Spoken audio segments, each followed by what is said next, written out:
This is the Medical Amateur Radio Council of Grand Rounds of the Internet, and we're talking about Pearl Harbor remembered today, the disease, medical care during the World War II, and challenges, innovations, and impact, and examining the World War II wartime health issues and medical advancements that occurred. And we know what happened on December 7th, historically. I mean, they're Japanese, and obviously than a surprise attack on us. There were background issues that led up to the war that many of you are aware of, things like distribution of oil. Unfortunately, we were not handled peacefully. They were handled in war, very similar to what you see going on in other wars in the world right now. So there's a lesson historically to be learned from that as well. And just one minute here, we'll just get the next slide up and going.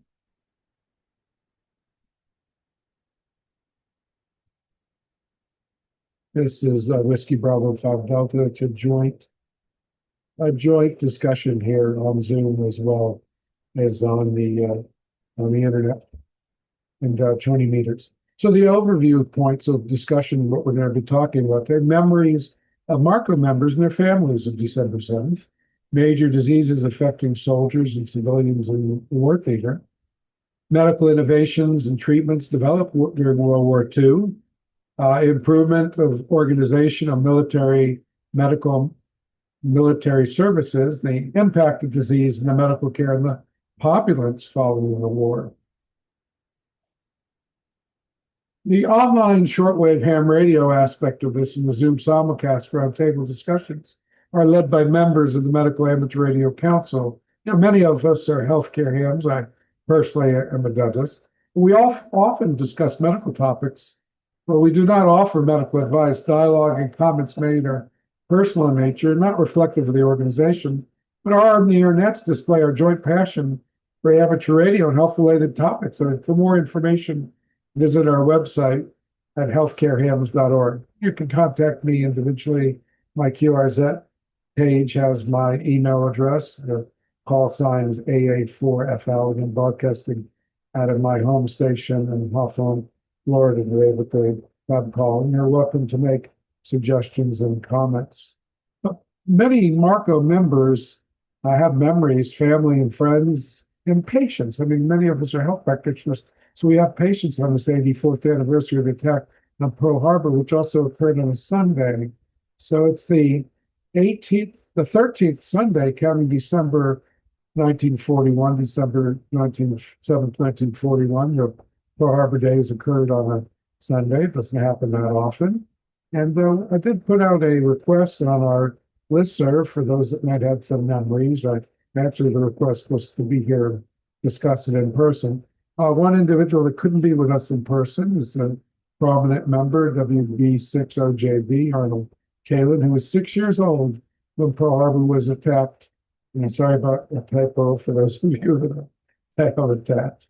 But when it was attacked, his family, he was with his father, who was driving home after making a house call that day. And he was at the corner of 9th Street, Figueroa, in downtown LA, and he remembers it very well. I've heard it on the car radio since he was a youngster on his dad, who was a physician, on a house call. You can imagine that there's a discussion in the car, one not to be forgotten. And he couldn't be here with us today. He's actually, from what I remember, Arnold writing me, he's at a rodeo today in Las Vegas. Arnold gets around. You can see he was 6 years old in 1941.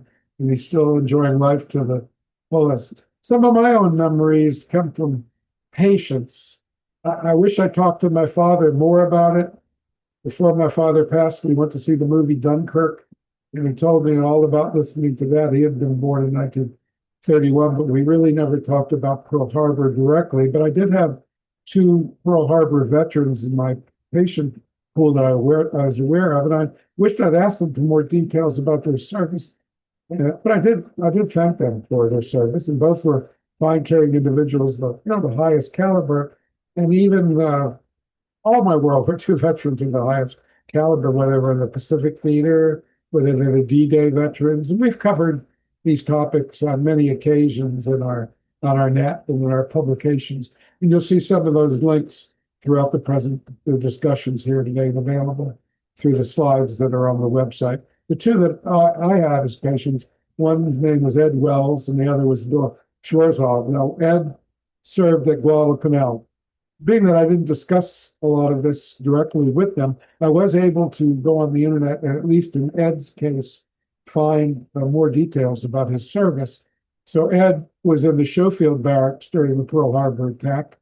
I've got information on his grave site that are on those slides, as well as links to all that information. Many veterans have memorial pages. This particular page is very well documented with contributions from historians. That's how I knew he was at Schofield Barracks. That was noted in 2022. So on that morning, when the Japanese forces launched their surprise attack, they aimed to cripple the U.S. Pacific Fleet, obviously. In addition to the naval base, they targeted military installations across Oahu, including airfields crucial to potential American counterattacks. So although Schofield Barracks wasn't a primary target, its proximity to Wheeler Army Airfield made it vulnerable. Japanese aircraft strafed the barracks with machine gun fire, causing damage and prompting soldiers stationed there to mount a defense from the rooftops, albeit with limited success. And I believe we've seen some images in popular movies that attest to that day and that type of service. I'd like here, let's starting on Zoom, for those of you that have memories about your interaction with Pearl Harbor veterans. I'd like to give you some mic time. So if we would go ahead and do that, make your call on Zoom to us, and we'll hand you the mic. Take the mic right now. N4JEL. Okay, N4JEL for the mic. Go ahead. Go ahead and take the mic, Mike. We'd like to hear from you. Good morning to the net. I grew up in a Navy family. My father was a naval aviator at the time of the Pearl Harbor attack. My two uncles were respectively in the Navy and the Army Air Corps at the time. Obviously, it was a very traumatic event for my family. My father was flying a PBY on air patrol in the North Atlantic at the time of the attack, and my uncles were not on Hawaii, but it was a major event in my family, and December 7th always remembered. This is N4JEL. N4JEL AA4FL. Thank you for that contribution, Mike. We thank you for the service of your family members, and obviously you're here, so it's a testament to their survival. And for those that in your extended family that may have not survived or were wounded, we all appreciate their service and extend our appreciation. On the Zoom side, is there anyone else that would like to be part of the roundtable discussion? Go ahead and take the mic. Hey, good morning, Jay.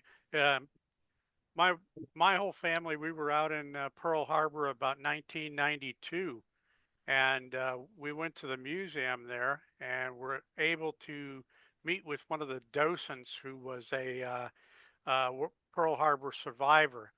And for about 2 hours, we had a one-on-one with him, and he took us through a lot of the history. It was just a fascinating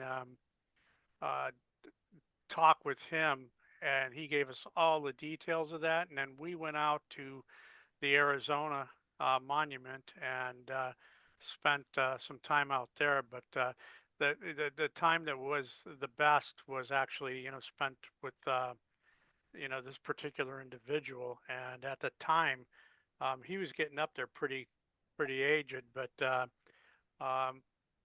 really had a good story to tell about the the whole Pearl Harbor morning because he was there. Okay, thank you very much, Bill. KC9CS in Largo, Florida, and before Bob's comments, N4JEL. Mike's in Tallahassee, Florida. So we have comes a contribution from our Florida contingent of amateurs here on Zoom that are coming in through Zoom. And of course, they're coming in through Zoom because I'm located in Hawthorne, Florida. So 20 meters doesn't work. We make this available for them to participate as well as others. We have other members on Zoom that would like us tell us a little bit about their memories of Pearl Harbor Day. Go ahead and take the microphone. N5RTF. N5RTF, go ahead. Yeah, I had the pleasure of meeting and knowing Ernest Hansen, who was a survivor of the USS Arizona. He was fortunate enough to be on deck at the time that it was attacked because it went down very quickly.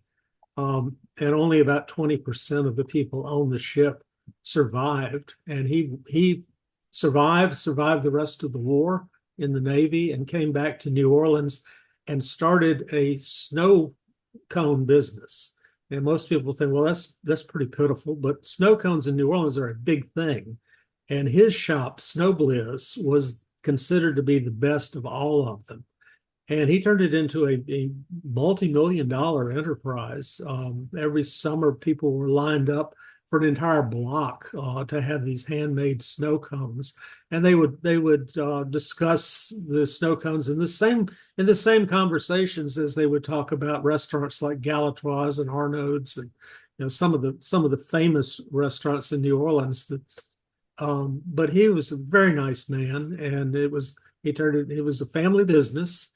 And his wife worked there, and his daughter and her husband, and I imagine by now their children and grandchildren are all working there. But very nice man. And my father-in-law, also, who was in the Navy in World War II, got a chance to talk with him.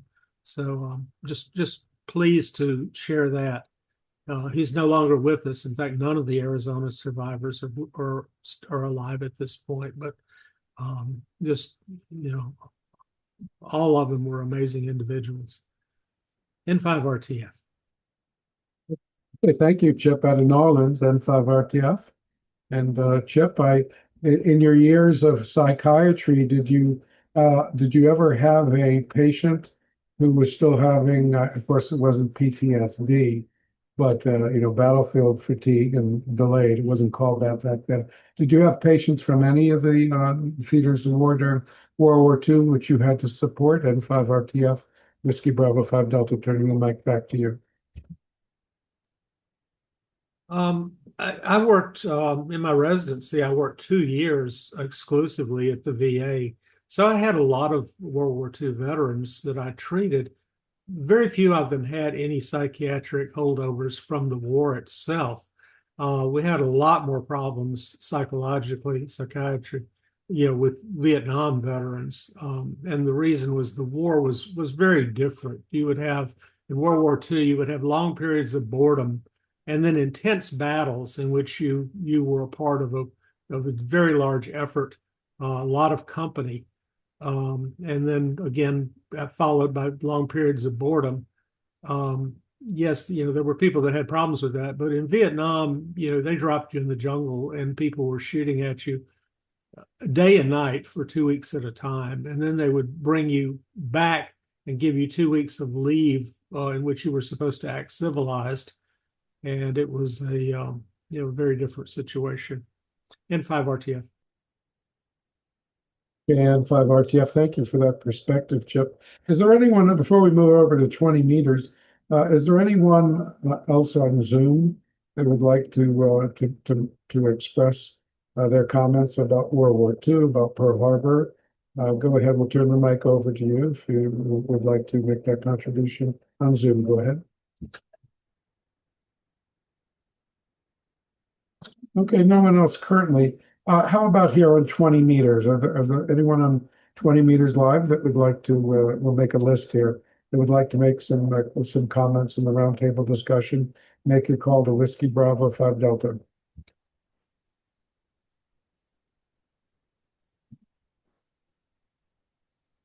Okay, well, we'll move on and have some discussion about the war, further about the war. We appreciate what happened on December 7th. It's a solemn day of remembrance, and we show a lot of our appreciation for the veterans. Now, this is the direct appreciation for those that were there on December 7th, but we certainly owe a lot of appreciation for those that were there, further during the war. So there were a lot of major diseases affecting soldiers and civilians in the war theaters, because the war theater wasn't only the Pacific. We're talking about a world war. And during World War I, we learned a lot of those lessons too. And it really depends where you're serving as to what you have an impact from on diseases. But there were diseases in general public as well. It was a different time, common infectious diseases at the time, malaria, typhus, and dysentery. You can imagine in the theater of war where people fought contributed to those diseases. In World War I, they didn't even know as much the impacts of hygiene. There was a lot of learning that went on, and there were lessons that were prepared for in the 1930s, anticipating that war was going to be coming in terms of vaccinations and such. And we'll learn more about that or talk more about that in our roundtable discussion. Malaria was a major cause of illness and death in tropical war zones, if you were in a tropical war zone, because it infected mosquitoes, whereas typhus would be spread rapidly in unsanitary, crowded conditions, causing severe fever and weakening soldiers and civilians. And of course, anytime you have weakened soldier population, that's going to affect your ability to field an army. And dysentery consequences cause severe diarrhea, dehydration, worsening health, and limiting military effectiveness in unsanitary areas. There's two links if you go to the healthcarehymns.org page and look at the post for today that has the slides. Two different links to information about military health in the Pacific. There's a whole knowledge center dedicated to that. There's other individual stories that are dedicated to that. I think you'll find that fascinating. What about the challenges, the solutions, and the complications? I mean, you had yellow fever. We talked briefly a moment ago about a vaccine, and the vaccine that was developed for yellow fever. The problem is that they're using blood-based vaccination products, and you ended up having a hepatitis epidemic during World War II. And there was a follow-up study 40 years afterwards, a book written about it. And you go to the slides on the webpage, you'll be able to see that link to that book. And there's also been full articles in Journal of the American Medical Association network that talks about yellow fever following 1942, following Pearl Harbor. They decided to vaccinate all active duty personnel. Yellow fever vaccine. This decision was largely based on the fear that an enemy power would launch a strategic biologic attack by releasing a virulent virus in areas that harbored the vector. In the area at risk, including vital areas of the United States, much of the East, Midwest, South, and Southern California were also at risk if there was biological warfare. So it was included that essentially all overseas combat areas, China, Pacific areas, Australia, India, Burma, Southern Britain, coastal France, the Mediterranean, the Southern Soviet Union.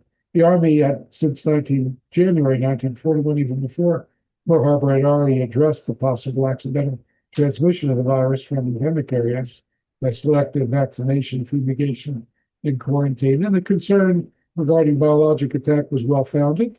In 1932 to 1945, the Imperial Japanese Army undertook a massive and ethically horrific program to develop biological weapons, and the United States became aware of the effort, sought the intelligence, took the threat seriously. The FBI investigated repeat overt and covert attempts by Japan to obtain virulent yellow fever virus in 1939. In some of the past discussions that we've had here on our nets, I had not been exposed to that information. So this came up during the research for this particular roundtable discussion today. I'm going to pause for a second and look for additional check-ins on 20 meters. If you haven't already checked in, if you're monitoring, hopefully you're pointing your antenna to Florida. This is AA4F Alpha Mike, transmitting out of Hawthorne, Florida. This is the Medical Image Radio Council Net, open to all amateur radio operators, and we encourage your participation and to make sure we can have you participate thoroughly and effectively. Make your call now for check-in. Whiskey Bravo 5 Delta.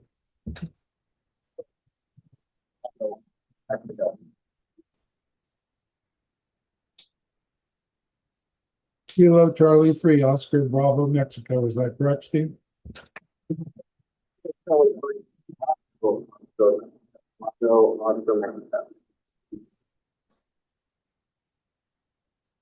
QSL, thank you for correcting me, Joseph.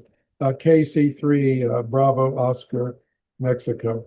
Thank you for being here with us today. We'll give you a chance to offer some comments, of course, too, as well. Are there any other further check-ins? Those of you here on 20 meters that would like to participate in this roundtable discussion, tell us about family and members from World War II, Pearl Harbor in particular. Make your call to Whiskey Bravo 5 Delta.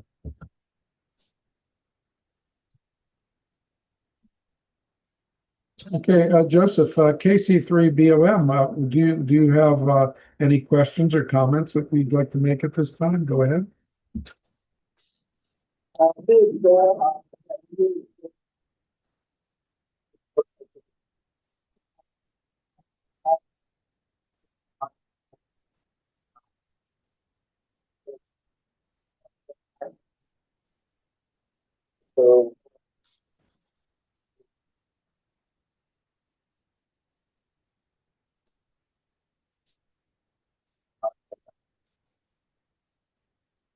Okay, thank you very much, Joe, and we appreciate you being here. We will going to be making a YouTube presentation about today as well. So we have a Healthcare Hams YouTube channel. For those of you here in 20 meters not aware of it, you may find it extremely interesting. There's probably, I don't know, 30, 40 of our nets.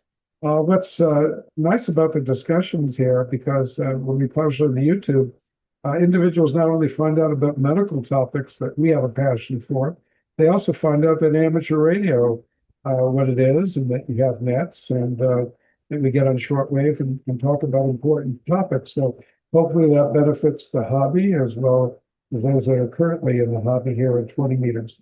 So thank you for those of you that participate, and we do appreciate. Do we have any other comments or questions from those of you here that are 20 meters? Make your call right now to Whiskey Bravo 5 Delta. Zen4 TSC operating on another computer. Can you copy? Okay, we have N4 TSC on the Zoom side. Jerry, why don't you go ahead and make your comments, and I'll turn the microphone over to you. This is Whiskey Bravo 5 Delta with N4 TSC. Go ahead. Okay, well, first of all, I was born 3 weeks prior to Pearl Harbor, so I don't have any direct memories of what happened there, but I do remember probably around the age of 9 and 10 having discussions either with other kids my age who started to talk about it or with teachers. And I vaguely remember a discussion about the possibility that radar had just been developing and that there might have been an indication that there was an attack, but nothing was done about it because the threat was not recognized. And another point that I remember in the discussion was that apparently Roosevelt had some information suggesting that there might possibly be an attack because the winds of war were developing. However, because of America Firsters, he delayed in making any action or doing anything about it, just to kind of follow the wait and see what happens. But he needed to overcome a divided country that did not want to enter war. And by delaying and waiting for the attack, it became obvious that there was only one response necessary. And that's why on December 8th, the declaration was made by Roosevelt: for the last 24 hours, we have been at war with the country of Japan. Anyway, those are just some of the vague things that I remember about Pearl Harbor. Okay, thank you, Jerry. N4 TSC. This is Whiskey Bravo 5 Delta. You know, Jerry, I didn't talk to my dad directly about it, but hearing about Dunkirk from him, and knowing that families sat around the shortwave, the AM radios, and broadcast stations across the country. There's those big consoles at the time before TV was as popular, even though the technology existed.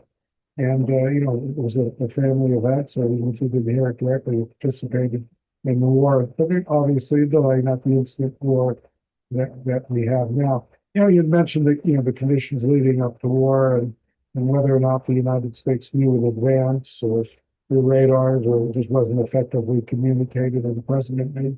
I mean, think about what happened recently in the Israeli-Gaza conflict. Apparently, the Israelis they should have known, they did know, and failed to recognize it. So that gets very complicated in a war zone. And we talked about Japan having some frustrations with the United States that didn't get handled correctly, and did so from a war zone. But you can imagine what's going on in President Trump's mind right now with Russia, and trying to not to get this fine line of dealing with Russia and Ukraine and not starting World War III. Life is extremely complicated, and we're not always privy to the decisions that are being made and the reasons why, even though we're in our best interests and we're a democracy.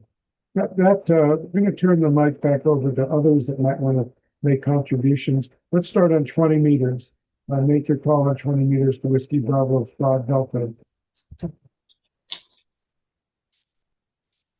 Okay, anyone else on Zoom that would like to make a contribution? Make your call, turn the mic over to you.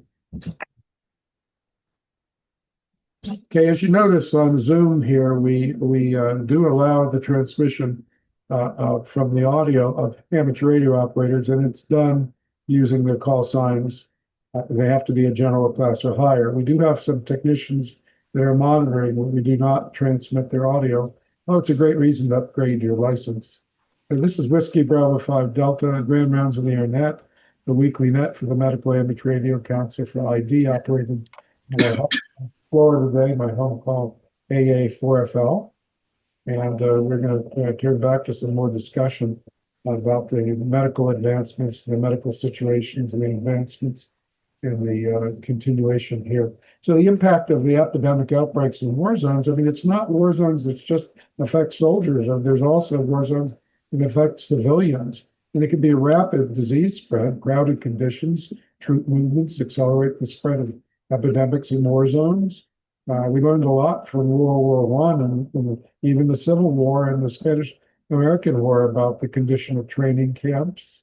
And I think that they've also progressed past World War II into what we did in Korea and Vietnam. We know about sanitation challenges. Poor sanitation in conflict areas exacerbates infection among civilians and soldiers. And depending upon which theater of war you're in, if you're in tropical environment and a northern environment, those challenges might differ slightly, and the venues for the transmission of disease may have changed. It could be fleas, could be mosquitoes, etc., mice that are present. You hear about that in Ukraine, how many mice in the Ukraine war. The Russian and Ukrainians have talked about mice being prevalent in their trenches. The impact on populations causes severe health crisis for both military personnel and affected civilian communities. And the slides that are being used as a resource for this discussion online, you can go to the healthcarehymns.org website, bring up those slides, and when you look at the slide about this particular topic, you'll find a chart that talks about typhus cases in the Warsaw Ghetto. And go into a lot of details in that link as to why they had the problems they had and when they peaked during the war and before the war. You had reasons why they were sealed off. Of course, they're called ghettos. And during that, there were peaks where the sanitation was poor and there was rapid disease spread and obviously less nutritional fulfillment and required. As N5RTF Chip mentioned before, the mental health challenges and psychological trauma. We had in the psychiatry practice individuals from different wars that talked about some of their issues more so in the more recent wars.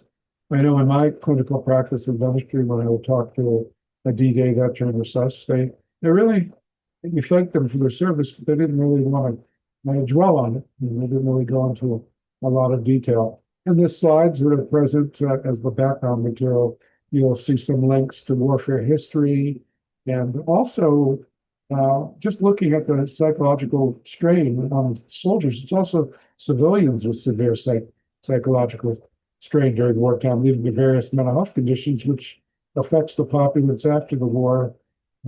There's some further links and background information on our websites, healthcarehymns.org, also on the marcoaudio.net. You can hear recordings. We've done very extensive discussions in the past on some of these topics. Things like World War One. On Veterans Day, we'll often review World War One, World War Two, Korea, and Vietnam, and conditions like shell shock from World War One. And the more emerged as battle fatigue and as a psychological trauma term during World War Two, and of course, extends to PTSD today, and the impact of well-being in combat. Chip just talked about that N5RTF, mental health challenges critically affected combat effectiveness as well, the long-term well-being of those involved. But our generation, I don't know about the younger generations now, they're exposed to some of the books that we were. I can think of Catch-22, and the Catch-22 poster book talks about war, and maybe it's a Catch-22 that you have to be, crazy to be in war. So are you really crazy for being crazy? Is that normal or not? So, Chip, do you N5RTF, would you like to comment on that Catch-22 effect from a historical perspective? N5RTF, if you're still moderating, I'll turn the mic over to you. Go ahead. Yeah, I read the book when I was in college, and of course, I also saw the movie MASH and some other semi-serious, semi-humorous movies and books about war. A lot of it is just sort of whistling through the graveyard. It's everyone acknowledges that it's a horrible experience, and sometimes they can make it tolerable in part by making it humorous. But it's a terrible thing. One totally unrelated comment regarding the infectious diseases. When I was in general practice, I was in a small town, and skin infections and other types of infections were fairly rare for the people who never left. They had, of course, bacteria on their farms and in their homes and businesses and things, but they had come to a standoff with their own bacteria. But when they traveled, then suddenly they were exposed to bacteria that they had never developed any immunity to at all. So that's another thing that war does. It takes people off the farm and takes them across the ocean to places where they have no natural immunity. And so infections, as further people get from their homes, the higher the rate of serious infection because they have no resistance. N5RTF. Okay, thank you, N5RTF. Chip, appreciate your input. By the way, on 20 meters, I just noticed I'm actually on 342.8. So for those of you that might need to tune down a little bit, I appreciate, I apologize for the fact that somehow I drifted off. How I accomplished that, I do not know. But we're working 3 screens here in the shack. The rig here today is a Flex 8600.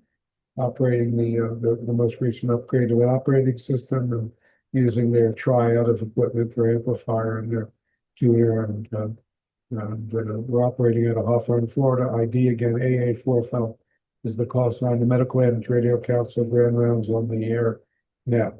So I am going to move on, and maybe hitting the down screen is what did this the frequency change in the long screen. But we're going to talk about the medical innovations and treatments developed during World War II. And penicillin, of course, was discovered in 1928, not during World War II, but it was the first widely used antibiotic, making a breakthrough bacterial infection treatment. And the most famous and most frequently used World War II medical advancement is that use of antibiotics. And although it was established in 1928, it took time to gain mainstream recognition of the establishment and growth of pharmaceutical companies. The first drug was sulfa drugs in 1935, and before antibiotics were readily available, infection had been the most significant cause of war-related death and death otherwise throughout the world. And the impact during World War II, it drastically reduced mortality from wound infections and pneumonia. And in the public, during World War II, and going through this research for today's discussion, I actually ran across a page about World War II changed modern medicine. I found a photograph of a advertisement for buying war bonds, and on the same placard below by the war bonds was a sign that penicillin cures gonorrhea in 4 hours. So that was here on the home front. And that was, I believe, a photograph from 1944.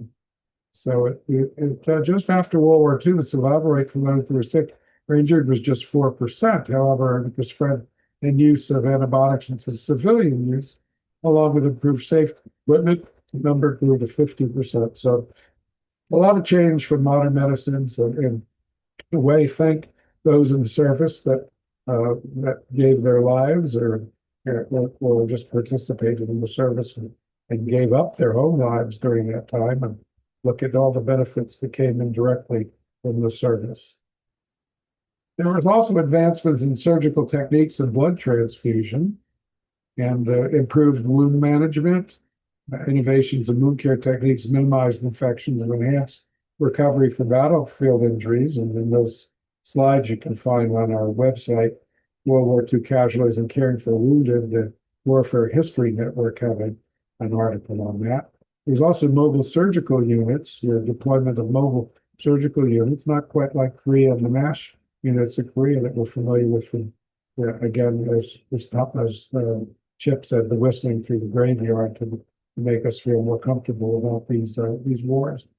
There were portable surgical hospitals, among the most important medical advancements in World War II, on the way towards some greater use in Korea, and blood transfusion advances, improving survival rates by enabling timely blood delivery. There's a link to blood plasma facts from World War II, and also a link on that particular slide to portable surgical hospitals being the most important medical advances, not the most advancements from World War II. So go to the healthcarehams.org webpage, scroll down a little bit, look for the post that has today's slides. And for those of you here on 20 meters, you'll certainly be able to participate more that way directly.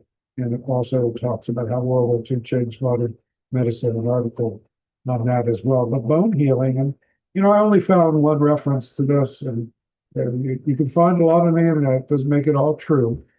But during World War II, it saw the use of metal plates for bone healing. I'm not an orthopedic surgeon, and I'm not a general surgeon. I'm just a dentist. And I don't know what was used prior to World War II historically, but by carefully placing pins or plates and attaching them to bones, doctors had better control how bones would reattach, wear, and create stability. And it's been reported, at least when I found this one source, that metal plates were found among the German soldiers when examining prisoners of war via X-ray, of course. And the medical staff soon reported that with help of metal plates, the soldiers could return to work in half the time for those healing from the same injury on their own. So whether or not we actually are indebted to our German POWs for that, and in America started adapting the practices of soldiers, I can't guarantee that that's accurate, but it's certainly reported in one online source. What about the development of vaccines and preventative measures? And vaccine developments or new vaccines targeting diseases such as typhoid greatly contributed to lower the infectious rates. There's a link to an article about that as well.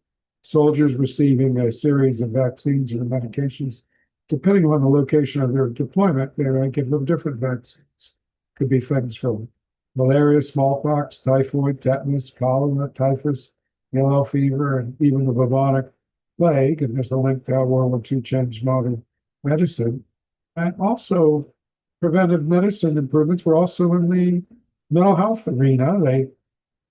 Soldiers were away from home for great periods of time, And we knew about the better nutrition and training conditions in the training camps in the field being a focus. But even thinking about home through the distribution of books such as The Yearling by Margin Killy Rawlings were assistants. I think that book was written in 1938. Her home is about 20 minutes from where I'm sitting right now in the Island Grove, Cross Creek area of Florida. And the Armed Service editions, there's a link. It wasn't just her book; it was other books that gave us the feeling of home. And throughout World War II, that was extended in the future in other ways in future conflicts, maybe too much so. But throughout World War II, air evacuation started to become available. I mean, it wasn't the helicopters of the Korean War and beyond, but still allowed seriously injured to receive faster care.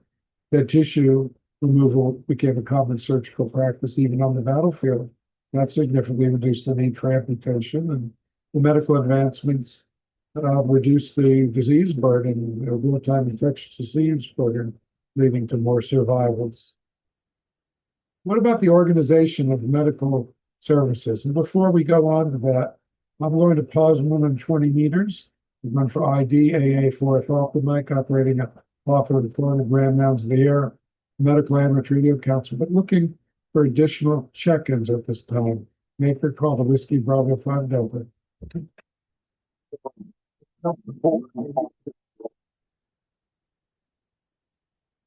They've got KD4Is. There's another station, and again, I'm about 200 hertz off frequency. I'm at 341.8. So you're a little. You might need to move a little for the other check-in. Go ahead. I got KD4Is. There was another station. Make your call. Now the second station for check-in. Make your call. Oh.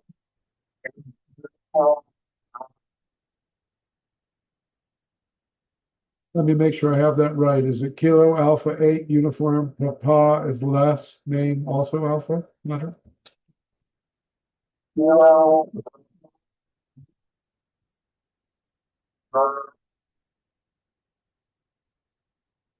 Okay, I think I'm mutilating your call. I apologize. Is it Bravo Papa Oscar? Is that the last three letters? No, Bravo 8.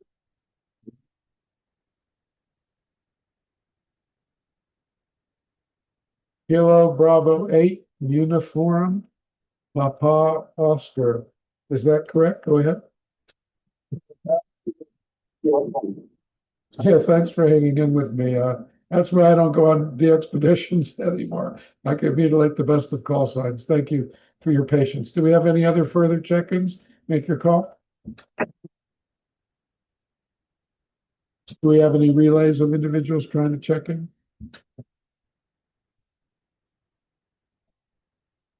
Okay, thank you for checking in. When we talk about the organization of the military medical services, we have some considerations that changed in World War II. You know, triage system became important as you categorize your patients by injury and the severity of prioritize and improve surgical survival chances and improve battlefield survival that we just talked about. And triage further increased that ability. And the frontline medical care changed from World War I. The medical evacuation was by some of the early vehicles, the wheeled vehicles, by carts, by train.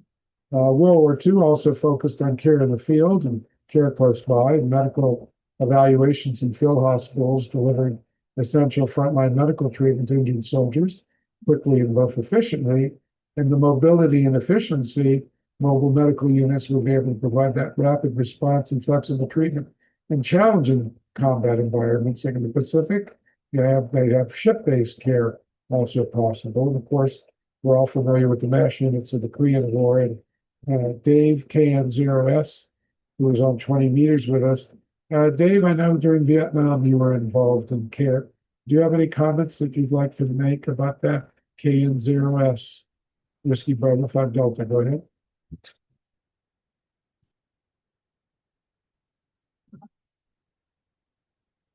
Yeah, I'm not copying Dave now.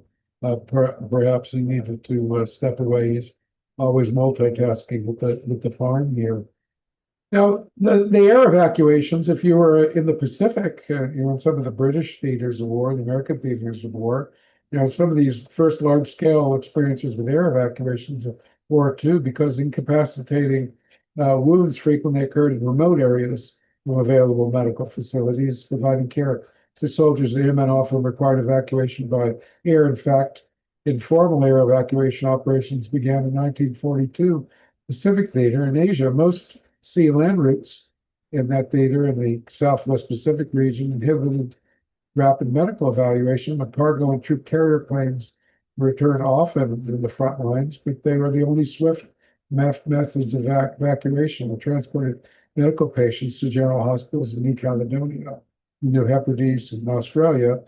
And if one would go and look at our background slides, our research material for today on the healthcarehams.org website, post area on the entry page, you'll see some photographs of converted C-46 transport planes with straps and C-51 Skymasters being used in Great Britain, the zone of interior. So it was important and certainly used more than other areas, but there were no helicopters being used at that time. What about training and contributions of nurses and medics? Now, that everybody was at the front line, but you had to have staff there, and military nurses were during World War II were extremely important. The National Park Service has an entire article about that, about the tens of thousands of American women that served as military nurses, including notation that African American nurses were involved for some of the first times. And of course, that also was true in the soldier areas, although in previous wars we had soldiers, but more integrated into units rather than separate units. But as members of the Army Nurse Corps, the Navy Nurse Corps, the Cadet Nurse Corps, they cared for patients in Europe, the women, in the Pacific, and on the home front. Many of them risked their lives. And when the Japanese Army occupied the Philippines, it captured 99 military nurses and held them as prisoners of war for 3 years. Amazing. But they offered critical patient care, stabilizing patients and assisting in recovery during military operations, surgical support, surgical procedure support, ensured smooth operations and patient safety, logistics management, managing medical supplies and logistics. So that was vital to ensure that the resources were available for effective care. Now we'll talk a moment about, have a roundtable here about the impact of diseases and care on the war outcomes themselves. And we'll also talk about how the population changes have benefited from some of what went on. It may not be as critical as death, and there's dental care.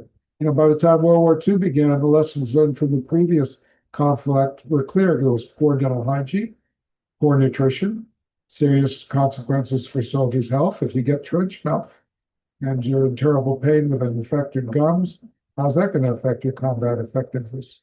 They obviously learned from that. As a result, the military leader took more proactive stance, making oral hygiene a central part of soldiers' daily routine. And for the first time, toothbrushing was mandatory for military personnel, with soldiers being required to brush their teeth at least once a day. The U.S. government issued hygiene kits to soldiers that included toothbrushes, toothpaste, or tooth powder. And it was a common product during the war, tooth powder, easier to manufacture and distribute than toothpaste. When mixed with water, powder turned into somewhat abrasive paste that helped remove plaque and food particles from teeth. And although it's not as gentle as effective as a modern toothpaste, it represented a significant improvement over previous oral health care options. And the emphasis on dental care was part of a broader effort to maintain soldiers' overall health and well-being. Just to defer for a second, Chip, on your recording, you drifted down to 14.341.8, so it may be affecting your web SDR recording. I don't know if you want to step away and change the frequency of the recording. I did cut it down when you mentioned that, but there's a large part of the recording that's going to be at the wrong frequency. Okay, thank you. And I don't know what part it changed. Chip is doing a Webstream N5 RTF for us here. So you'll be able to not only listen live here on the web stream, but it's a recorded web stream. You can review it later. But recognizing and keeping the troops healthy, both physically and mentally, is crucially to winning the war. And good hygiene, oral hygiene was part of it to prevent the types of illnesses and effectives that plagued soldiers through World War I. And there's a source material for that as well. But what about after the war? I mean, what impact did that have on society? I mean, dentistry has been around and it's been progressing. Currently, it's a whole different profession than it was even when I went to dental school in the late 1970s. But bringing that habit back home, because the end of World War II marked the beginning of a significant shift in American attitudes towards oral hygiene. When soldiers returned home, they brought with them the habits they had developed during their time in the military, including daily toothbrushing, and having experienced firsthand the benefits of that care, they continued brushing their teeth at least once a day and passed the habit on to their families, according to this source material. So the influence of those soldiers on American oral hygiene habits cannot be overstated. And before the war, fewer than half of Americans brushed their teeth regularly. And after the war, the practice became more common as veterans and their families adopted the routine part of their daily lives. And by the early 1950s, it had become a mainstream practice in American households, significantly improving the nation's oral health. What about the effects on truth, strength, and morale? If you had a disease outbreak, it's going to significantly weaken the fighting forces and lower the troop morale during military campaigns. And the role of medical care to sustain troop readiness boosted morale on the other side. There's an entire web page on health and military on the effects of the trip. It's a historical perspective for those of you who might want to Google it or just find it on our link, our slide link. It's historical perspective, the critical role of disease, non-battle injuries on soldiers isolated in the Pacific Islands during the Second World War. And from a historical perspective, according to their site, inadequate supplies of food and quinine led to starvation and epidemic malaria that plagued both sides. I'm talking about the Bataan campaign. In February 1942, the Japan Imperial 14th Army had failed to break U.S. defensive lines, in part due to the high rates of dysentery and malaria that sapped their personnel strength. They had to be reinforced prior to resuming the offensive, with 60% of its soldiers incapacitated by malaria and 10% of them hospitalized. It's likely more than 1,000 to 7,000 casualties were due to malaria. The U.S. forces, comprising of 23 U.S. and 100,000 Filipino soldiers, were on reduced rations from the beginning campaign, and their quinine supplies were sufficiently to suppress but not prevent the near universal malaria infection. So what happened in 1942 in April when they surrendered the 78,000 starved and defeated U.S. forces, 66,000 Filipinos, 12,000 Americans on Bataan, and the subsequent surrender of 10,000 Allied forces in Corregidor in May, the largest contingents ever to surrender in military history, but at least 24,000 were malaria patients, resulting from 500 to 700 new cases per day, treated at that time as surrender. And later on with a little microscopy, that can be confirmed about the ratios of the different genomes that were causing it from the viruses, or the bacterial infections. I can't remember which one that was, but after fighting ended, the Allied prisoners were marched 55 miles, later known as the Bataan Death March, and the situation worsened in prisoner war camps. So 2,300 U.S. POWs estimated have died at one POW camp during the latter half of 1942, but 25% of those deaths were due to malaria. And when you combine that with inadequate nutrition, you can see why it would be even more prominent. The highest monthly mortality figure was 789 deaths in July of 1942. The arrival of quinine tablets that helped to reduce that particular mortality by 500 in August.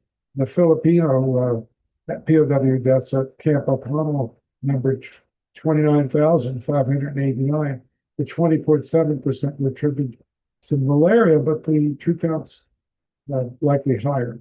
And although subsequent large military casualty events are mostly limited due to the sinking of ships taking POWs in the Philippines and Japan, disease attrition continued among the POW population for the next 3 years, and the ultimate cause of death is rarely a single event, but it's a combination of events, including malnutrition, especially of B vitamins, very, of course, trauma, skin ulcers.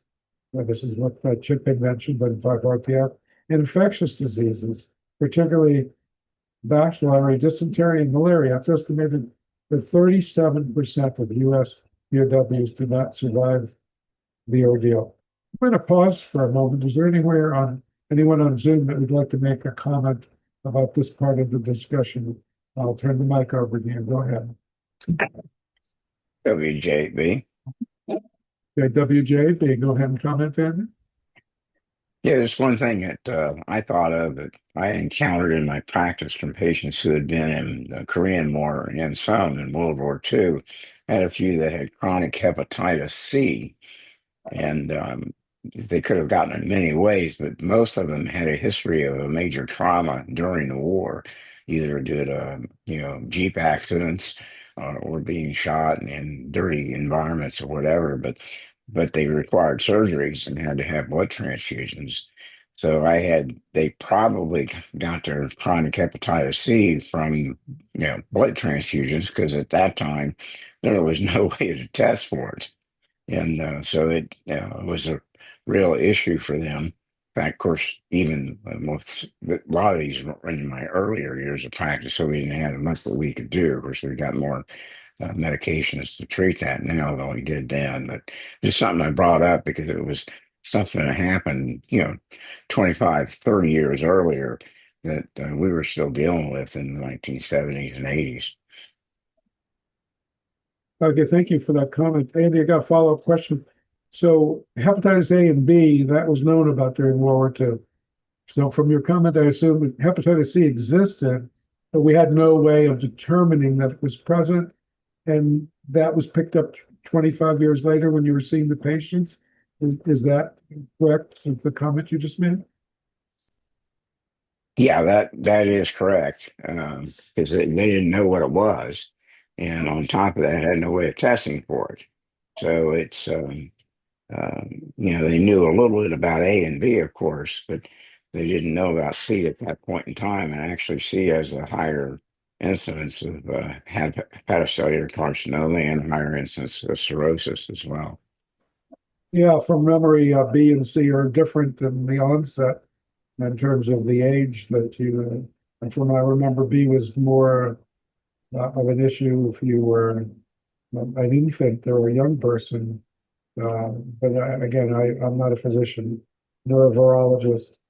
But the hepatitis C currently now, and of course, when you were in practice, they did not have a medication that would eliminate it. But currently, that is the case. But unfortunately, our veterans that fought in World War II probably didn't have that option. Most of them would have passed before that became available. Is that a correct statement, Andy?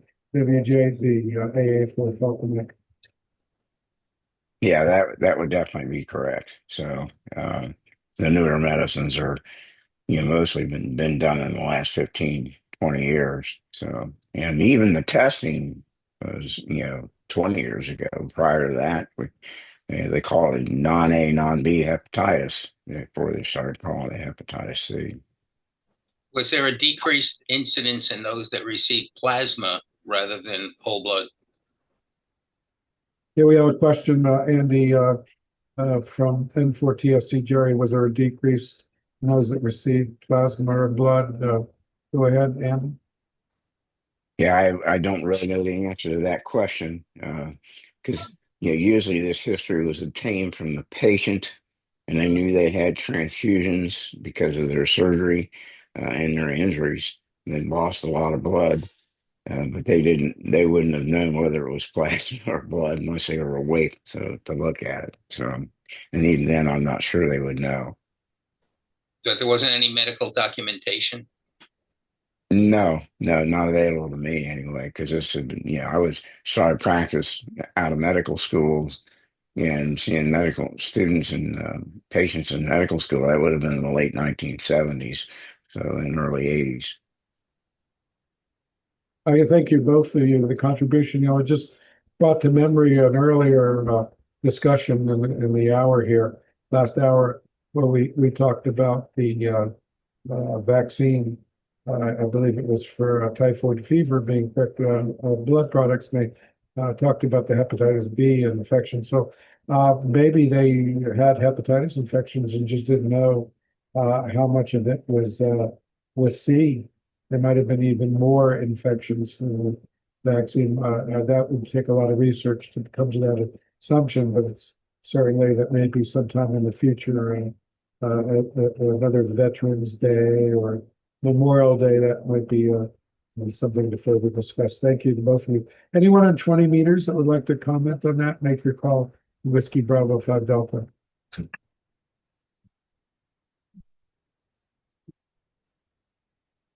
Okay, no further discussion on that particular topic. We're getting closer to the end of our discussion for the day. We're past our usual hour net, but the impact of World War II on civilian populations. If you would go to the slides, you'll find an excellent slide. Go to healthcarehams.org, and we'll scroll down to the post section. You'll have a link to the slides for the day. And there's one on the influence of civilian populations occupied territories, and you can actually look at the percentages of how much the deaths were caused in the military in both the Axis and the Allied forces, and how much was due to the civilians as well. There was 58% of Allied survival deaths, civilian Allied deaths were due to, and I'm trying to look at the chart as to which was disease and which was non-disease. So, but it's listed there. There's links to the actual articles. There's one called Controlling Disease in World War II, 1931, 1944, by William Sawyer, called Profiles in Science. There's the most common diseases during World War II, a so-called medical analysis. And most interesting, our own reference, our own Grand Rounds in the Air Veterans Day program from December 3rd, 2023, that was supplied by, reported by N5RTF on our marcoaudio.net. There's a link directly to that. So now we keep on building on our discussion points for our nets, which is good for amateur radio as well, because we share it with the entire amateur population as well through YouTube, with the general population. One of our previous Ether articles in our publication, January 24 edition of the Ether, was about the medical ethics aspects from World War II. And of course, what happened with Nazi medicine, ethics in human research, that for many misguided reasons, there were physicians from Nazi Germany participating in medical research, and many unwilling participants in concentration camps. And to this group of doctors, anything was legitimate for advanced scientific knowledge. But there was a disregard for human life in those situations. It reported that doctors were easily recruited, included from the established German academic medicine. It was an effort to carry out unspeakable trials.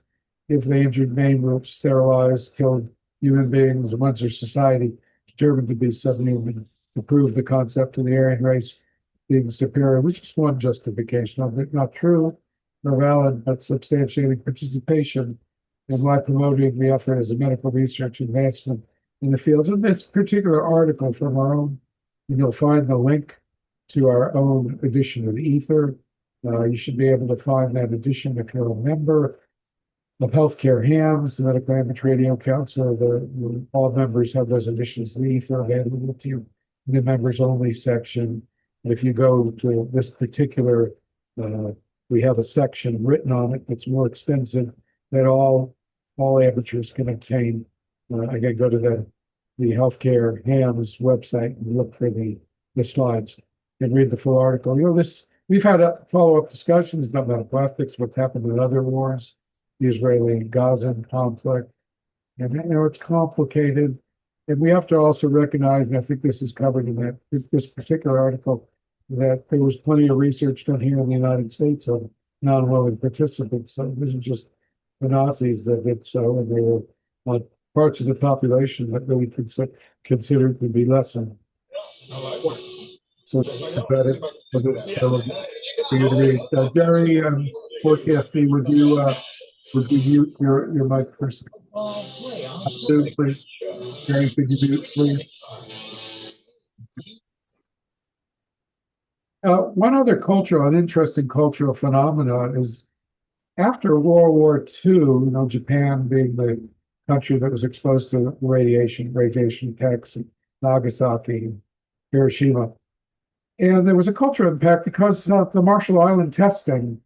There were some Japanese fishermen that were exposed to radiation, and Japanese were very sensitive to that. One died, some others were severely injured. This is also featured in the January 2024 edition of the EFA as part of that same Grand Rounds program. You can find the links to. If you go on, you'll find that Godzilla in your Japanese culture and monsters being important as a fire-breathing radiation dragon or entity emanated out of this 1954 exposure and the experiences from World War II. If you open up the document that's on the slides, you not only find links that offer more information about that phenomenon, you'll find links to the early Godzilla movies.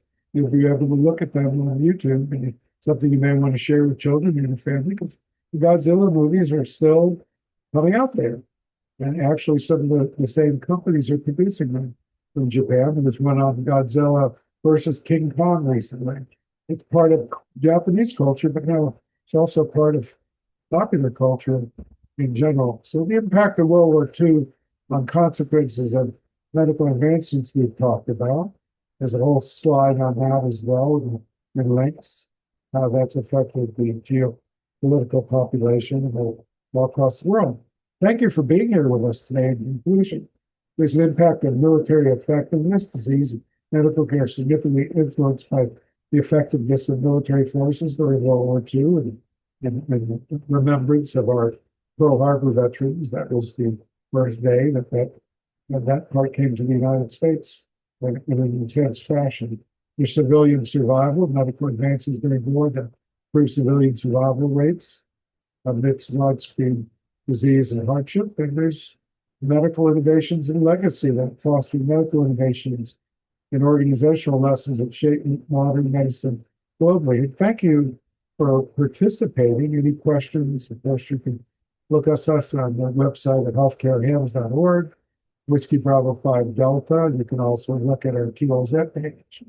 And you can also bring us up here on AA4FL website. You can contact me through the QRZ page. I'm going to stop our recording here in just a second, Chip, and then we're going to open it up just so we can start to return that the frequency back to the general population. And we're just waiting in here.